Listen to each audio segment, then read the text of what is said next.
चल चूने जैसे कभी तेरे हक जिंदगी के पास हम प्यार का एहसास हम प्यार से बुझे तो बुझे इरादा करो तो पूरा करो। क्यों और कैसे हो गई संजय दत्त की पहली बीवी ऋचा शर्मा की भरी जवानी में मौत। देवानंद की इस 1980 मिस इंडिया न्यूयॉर्क खोज ने पहले मॉडलिंग और फिर अभिनय में भाग्य आजमाया, किंतु जीनत अमान टीना मुनीम की तरह कामयाब नहीं हो पाई। सुनील दत्त नरगिस के बेटे रॉकी दत्त से प्यार, जल्दी ही शादी, एक बच्ची का जन्म और मौत से पहले अलगाव, सब कुछ 9 सालों में ही।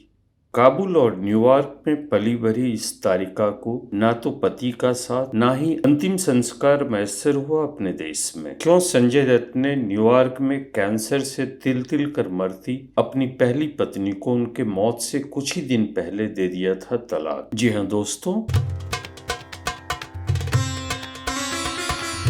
गुलिर फिल्मी अड्डा के इस वीडियो में हम बात कर रहे हैं बेहद निराली खूबसूरती, आकर्षक, मनमोहक, बेबाक अंदाज, शालीन लालित्य की मल्लिका और सहज अभिनय में माहिर ऋचा शर्मा की, जिसने महज 9 सालों में जिंदगी के सारे पलों को जिया। फिल्मों में एक शानदार आगाज, एक सुपरस्टार से मोहब्बत और शादी, एक बेटी की माँ और पति से अलगाव के बाद सुदूर अमेरिका में मौत। ऋचा शर्मा का जन्म 6 अगस्त 1964 को दिल्ली के एक आर्थिक सामाजिक संभ्रांत कैलाश और मीना शर्मा के घर हुआ। उनका लालन पालन 2 बहनों के साथ काबुल, कंदहार और न्यूयॉर्क में हुआ। ऋचा का बचपन से ही शो बिजनेस के प्रति झुकाव था और वे एक कामयाब मॉडल और अभिनेत्री बनना चाहती थी। जब वे 1980 में मिस इंडिया न्यूयॉर्क बनी तो उनके सपनों को नए पर लग गए। देवानंद की खोज। ऋचा शर्मा का फिल्मों में आगाज बेहद शानदार रहा। जैसा कि फिल्मी दुनिया का रिवाज है, ऋचा शर्मा के फिल्मों की शुरुआत के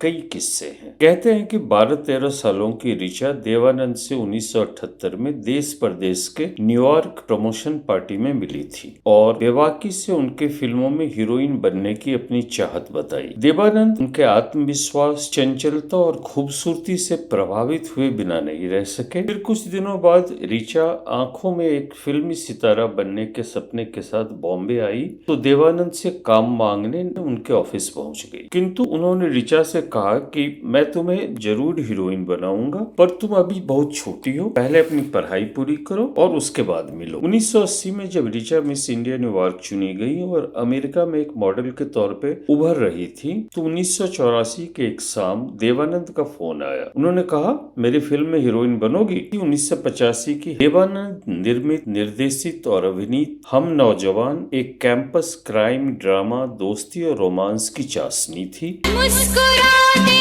हम मगर रास्ता रुक जाएगा, मेरे गोरे गोरे तन को पल प्यार का कभी बेबदल ये हम झुका दे आँख तो ये जहां झुक जाएगा। यह तब्बू की भी पहली फिल्म थी। You are my darling, तू है मेरी जान, तेरा आना एक पल मेरी सांसों का झम झम झमके घुंघरू जब कदम उठाए और बॉक्स ऑफिस पर नाकामयाब रही। जागी झनकार का नरम लबों को छू के जैसे पहला चुंबन प्यार। फिर 1986 में आई अनुभव, जिसमें नवोदित शेखर सुमन और पद्मिनी कोल्हापुरे उनके साथ थे।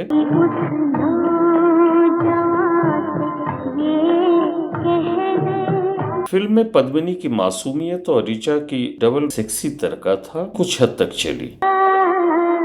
मजा आएगा उसको जी। कैसा भरोसा? अरे अपनी वासना की आग बुझाने के लिए लाए थे तुम हमें, जोरू बनाकर नहीं। की तरह बेचने के लिए नहीं आए थे हम, जोरू बनाकर लाए हो तो जो जोरू बना। 1986 की इंसाफ की आवाज में अनिल कपूर उनके हीरो थे।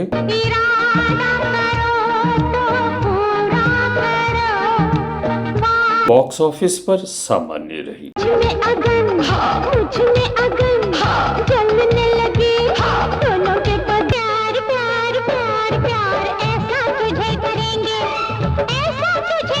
1987 की सड़क छाप में जैकी श्रॉफ उनके हीरो थे, कुछ खास चली नहीं। जब तू मिला अच्छा लगा, दिल भी तेरा सच्चा लगा। जब तू 1987 की धर्मेंद्र, शत्रुघ्न सिन्हा, मौसमी चटर्जी, नीलम जैसे सितारों से सज्जित आग ही आग फ्लॉप रही। 1985 से 1987 के छोटे फिल्मी सफर में ऋचा शर्मा ने 5 फिल्मों में अभिनय का जलवा बिखेरा और फिर 1987 में संजय दत्त से शादी के बाद फिल्मी दुनिया को अलविदा कह एक विवाहिता की जिंदगी में रम गई। ऋचा शर्मा और संजय दत्त के मुलाकात और मोहब्बत के भी कई अफसाने हैं जो ज्यादातर फिल्मी पत्र पत्रिकाओं की उपज लगती है। एक कहानी के अनुसार संजय और ऋचा की पहली मुलाकात अमेरिका में हुई थी जब वे नशे के आदत से छुटकारा पाने ड्रग रिहेबिलिटेशन के लिए न्यूयॉर्क में थे। दूसरी कहानी के हिसाब से संजय ने ऋचा को एक फिल्म प्रमोशन पार्टी में देखा और वे ऋचा की खूबसूरती, बेबाकी और मनमोहक अंदाज पे लट्टू हो गए। फिर उन्होंने ऋचा का आता पता, फोन नंबर खोज उनसे मिलने पहुंच गए। ऋचा ने शुरू में संजय दत्त को बहुत घास नहीं डाला, किंतु संजय उनके पीछे लगे रहे और उनमें प्यार हो गया। एक तीसरी कहानी कहती है कि संजय दत्त और ऋचा को बॉलीवुड में उनके डेब्यू के कुछ ही दिनों में प्यार हो गया था। कुछ लोग कहते हैं कि जब संजय ने हम नौजवान के पोस्टर पर उन्हें देखा तो ठमक से गए और देवानंद की इस खोज के चक्कर लगाने लगे। एक और कहानी के अनुसार संजय की नजर उन पे तब पड़ी जब ऋचा देवानंद की बेटी देवयाना, अपनी बहन इन्ना और हम नौजवान के को स्टार बंटी बहल के साथ सिरॉक होटल के डिस्को में थे। यह वो वक्त था जब संजय का देवानंद की दूसरी खोज और अपने फिल्म की पहली हीरोइन टीना मुनीम से एक लंबे रिश्ते में ताजा ताजा ब्रेकअप हुआ था। खैर कहानी जो भी हो, उनमें प्यार हुआ आया मिल और 1987 में 28 साल के संजय और 23 साल की ऋचा ने शादी कर ली। सांसों का है रिश्ता क्या अनजाना। ऋचा के परिवार को उनके फिल्मों में काम करने, प्यार ब्यार से कोई एतराज नहीं था, किंतु जब उन्होंने संजय दत्त से शादी कर बॉम्बे में बसने की बातें की तो उनके माता पिता ने पुरजोर विरोध किया। रॉकी स्टार, बॉलीवुड के असली Prince turned bad boy Sanjay तब तक अपने ड्रग्स, किसी भी कीमत पर गुड लाइफ जीने की आदत, मुझे दुनिया का सबसे बुरा आदमी बनना है, सबसे बुरा। प्रेम संबंधों, सामान्य तौर तरीकों और कानूनों को न मानने के मिजाज के लिए खासे कुख्यात हो चुके थे। लेकिन ऋचा के जिद के सामने उनके परिवार को मानना पड़ा और न्यूयॉर्क में उनकी इंडियन स्टाइल शादी, जिसमें संजय दत्त बैंड बाजा के साथ घोड़ी पे चढ़ के आए थे, बॉलीवुड के तरके लटके झटके से भरपूर रही। ऋचा शादी के बाद पूरे तौर पर पारिवारिक जिंदगी में मशगूल हो गई और अगले ही साल 1988 में उन्होंने त्रिशला दत्त को जन्म दिया। अभी सब कुछ ठीक ठाक चल रहा था और दत्त परिवार में तमाम परेशानियों के बाद खुशियां लौटने लगी थी, किंतु नियति ने किसके लिए क्या तय कर रखा है कौन जान सका है आज तक। क्या हो किसको पता, जो कुछ है ये पल है। अगले साल 1989 में ऋचा के ब्रेन ट्यूमर होने का पता चला और वे इलाज के लिए त्रिशला के साथ न्यूयॉर्क आ गई, जहां ऋचा अमेरिका में कैंसर से जूझ रही थी। संजय अपने गैर कानूनी हरकतों का खामियाजा भुगत रहे थे। टाटा अपराधी होने के कारण वे अमेरिका जाकर बीमार ऋचा और बेटी त्रिशला से मिल भी नहीं सकते थे। ऐसे में संजय और ऋचा में दूरियां बढ़ने लगी। इन सब से अलहदा बॉम्बे में उनकी फिल्मी और गैर फिल्मी लड़कियों से नजदीकियां फिल्मी मीडिया में सुर्खियां बन रही थी और ऋचा को परेशान कर रही थी। अच्छा धोखा, तुमने क्या किया अपनी पत्नी गौरी के साथ? मर्द करे तो उसका अधिकार है और औरत करे तो धोखा है, पाप है। फिर चुप क्यों हो?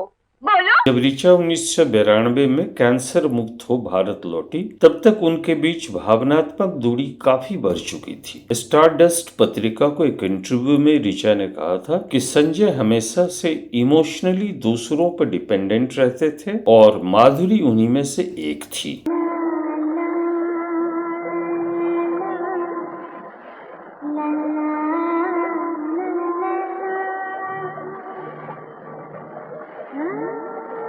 बॉम्बे लौट ऋचा ने अपने बिखरते घोंसले को संभालने का प्रयास किया, किंतु उनके तकदीर में कुछ और ही लिखा था। ऋचा का कैंसर फिर से लौट आया और उन्हें एक बार फिर संजय से अलग इलाज के लिए अमेरिका जाना पड़ा। जब ऋचा कैंसर से लड़ रही थी, संजय जिंदगी के ऐसे दौर से गुजर रहे थे जहाँ कुछ भी उनके हाथ में नहीं था। उनकी जिंदगी जेल और बेल के बीच झूल रही थी और वे ऋचा और बेटी से मिल भी नहीं सकते थे। परिस्थितियों और बीमारी की वजह से ऋचा और संजय के बीच बातचीत भी नहीं हो पाती थी। ये उनके जीवन का अत्यंत पीड़ादायक दौर था। कैंसर, पति से अलगाव का दर्द झेलते झेलते ऋचा शर्मा दत्त 10 दिसंबर 1996 को मौत के आगोश में समा गई। उस समय संजय जेल में थे और पिता सुनील दत्त के तमाम प्रयासों के बाद भी पत्नी ऋचा के अंतिम संस्कार में शामिल नहीं हो सके। ऋचा का अंतिम संस्कार न्यूयॉर्क क्वींस स्थित ओलिवर क्रिसेंट सिमेट्री में हुआ। उस दिन मानो आसमान भी इस शानदार किंतु बदकिस्मत शख्सियत के रुखसती पर आंसू बहा रहा था। ऋचा के मौत के बाद खबरें आई कि जीवन के अंतिम दिनों में संजय से उनका तलाक हो गया था, किंतु उनमें अलगाव था, लेकिन तलाक होने की पुष्टि नहीं हो सकी है। हाँ, संजय और उनके ससुराल पक्ष के बीच त्रिशला के कस्टडी के लिए केस भी चला। संजय की कानूनी समस्याओं और अस्थिर जीवन शैली के कारण